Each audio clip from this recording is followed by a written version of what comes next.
Tell us a little about this CRISPR gene editing. I know little or nothing about this, but it seems something very, very interesting in the moral dilemma surrounding it. Tell us a little. Sure. Yeah. So in my role in the hospital, our hospital is an academic medical center, and I just find the things that are happening in the world of academic medicine and research and kind of anticipatory medicine, meaning what we're anticipating coming down the pike, just so fascinating that I oftentimes will attend the lectures or the rounds with the doctors here to find out what's happening. And one of the things I've been hearing about a lot lately, even though it's not in the news so much these days, but it's coming, is CRISPR gene editing, which is that this Dr. Jennifer Doudna in Berkeley discovered just in 2012, this is how new it is, that there are some bacteria in nature that the way they fight viruses is by learning the DNA codes of those viruses. And then when they're attacked by those viruses, they actually learn how to insert themselves into the DNA and cut up the DNA and remove the harmful parts of the DNA so that that Whoa, virus no longer can harm the bacteria. It's really an amazing thing that's found in nature. wow. And what she figured out was if this happens in some bacteria in the world, it's rare, but it does happen. If we can harness the power of the way that bacteria functions, we can use it for all of our DNA. And now that we know the human genome, even though we don't know it as well as, it actually is. I mean, there's a lot more to learn. We need to be humble about it. But now that we're learning about our genome and the function of our DNA, she realized if we can start cutting up our DNA and cutting and replacing, we can actually transform humanity. And it can be Wow. used for a lot of good because you can cure diseases that way. You can totally eliminate illnesses. And obviously, there's a lot of risks because you can totally transform humanity. I mean, imagine militaries could start creating, 10 feet people with bulletproof skin and X-ray vision who can, who are crazy like soldiers and like kind of do all kinds of Yeah, sort of things. I mean, it's really a big risk, create a new race. Wow. right? So interesting. It's happening at the same time that AI is exploding, Yes, because this is really within the genome, you said, within our DNA, being able to manipulate. I mean, you could cure cancer. I mean, it's yes, unbelievable. right, At the same time, you could create a superior race of a breed of people, which right. could be have some interesting ethical dilemmas. Is there any? I mean, how advanced is this?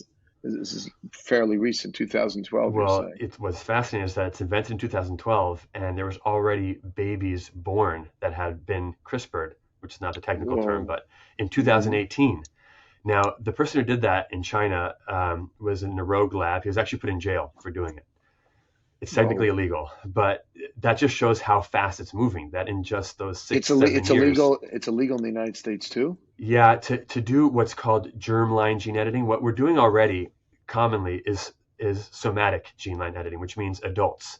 So, like for example, sickle cell anemia is basically cured now. Not everyone's aware of I'm this, just, by but the way, if I look down, I'm taking notes. I just wrote sure. germline gene editing versus somatic line gene Yeah. editing. Okay. So the difference is that germline is when you take like an embryo or a sperm cell or something, very early on, and you actually change its DNA, and then when it's born, it's a different creature, so to speak. It can be totally its DNA is changed, and that's inherited by its offspring, so it's permanent. Somatic is where they can actually do like a dialysis type of procedure where one's blood is removed, edited, and then put back in their body, and then it only impacts that person, not their offspring. So it's not as permanent. So sickle cell anemia is an example where that's basically been cured by gene editing. But as an example, just to use that example, just to show a taste of the ethical dilemmas, is that they discovered that sickle cell anemia, which is primarily experienced amongst people of African descent, it turns out that people who had sickle cell anemia also had immunity to malaria. Now, so they cured sickle cell anemia, and now these people are now no longer immune to malaria. Okay, you could say no big deal because they don't. Let's say they don't live in Africa anymore, or we have treatments for malaria. But what it goes to show you is that our genes function in multiple ways that we're not always aware of. So we start editing one gene, and we don't realize that it actually changed other aspects of us. So that just shows the risks involved with this. Well, just but getting off the medical part and onto the moral legal issue. Sure. I'm curious. So germline gene editing, where you take an embryo and you start changing the DNA, you're saying is illegal in most countries? Right now, it's illegal because I mean, and there's been an agreement amongst the researchers not to go that far because it's so risky.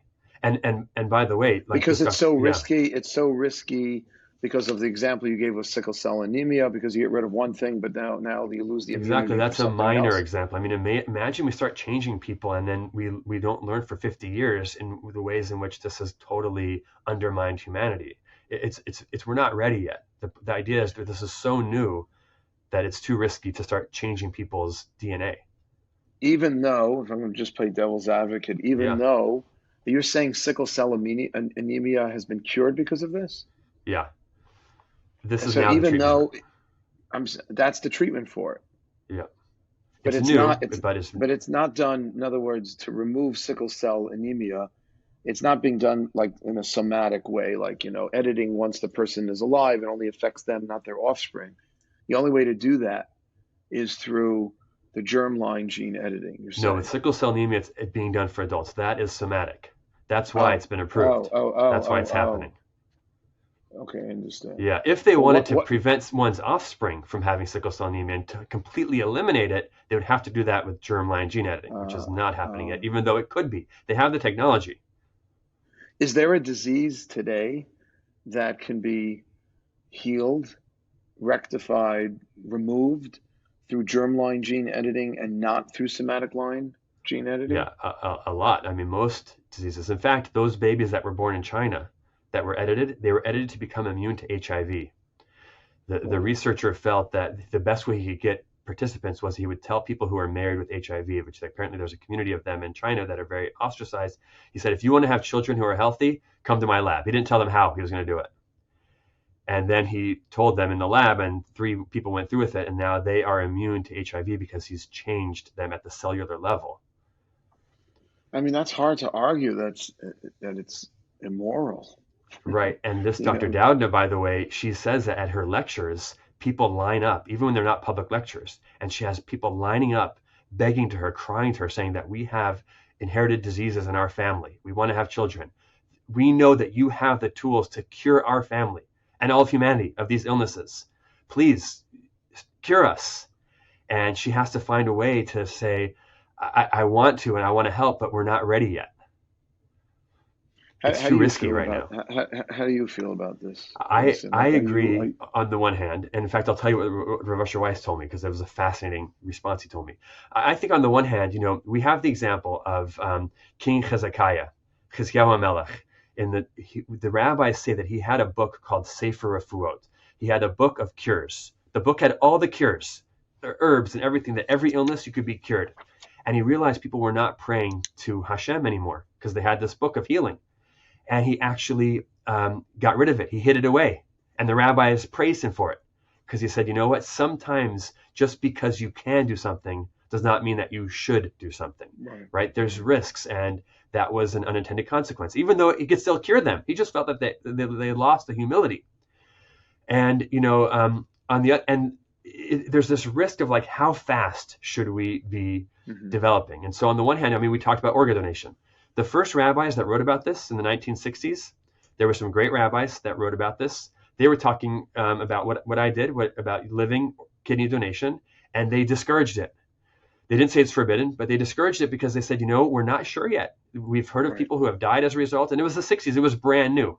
right. Then in the 80s, rabbis started writing, actually, we see now it's working. It's helpful. People are living and it's saving lives. So it's good. And then more recent years, it became not just good, it became like a great mitzvah. And so it took Right. time. And so you see that there's like a value in kind of gradually, we want to improve, we want to embrace technology. But the question is how quickly. I asked Rav Asher Weiss just a few weeks ago, I asked him, what do you think? How fast should we be advancing? He said, I think we should be advancing when the goal is to save lives. We should advance as quickly as possible, which I thought was a fascinating answer. Not all rabbis would say that. Some would say, be very, very cautious. He said as quickly as possible, but like an ambulance driver. What does that mean? If someone's driving an ambulance, you hear that someone had a heart attack, God forbid, or 10 blocks away. You're driving the ambulance. You want to get there as fast as possible to save their life. They're waiting for you. On the other hand, if you just drive recklessly on the wrong side of the road, on the sidewalk, whatever, you're going to crash and you're not going to make it there. So he said you have to go as quickly as possible, but with caution, with enough caution to make sure you don't crash along the way. If CRISPR gene editing is the cure of the future, the intervention of the future, which it might be, if we start doing it right now and then things start happening that people are suffering as a result because we made mistakes as we went too quickly, everyone's going to say, oh, well, this is crazy. This is horrible. We have to stop it. So we're probably better off in the long run if we move forward cautiously than if we rush into it and cause all kinds of unintended consequences, and especially allow bad actors, so to speak, to misuse it and abuse it. Wow. Wow. That's massive. If anyone listening to this wants to do more reading on this, what do you recommend?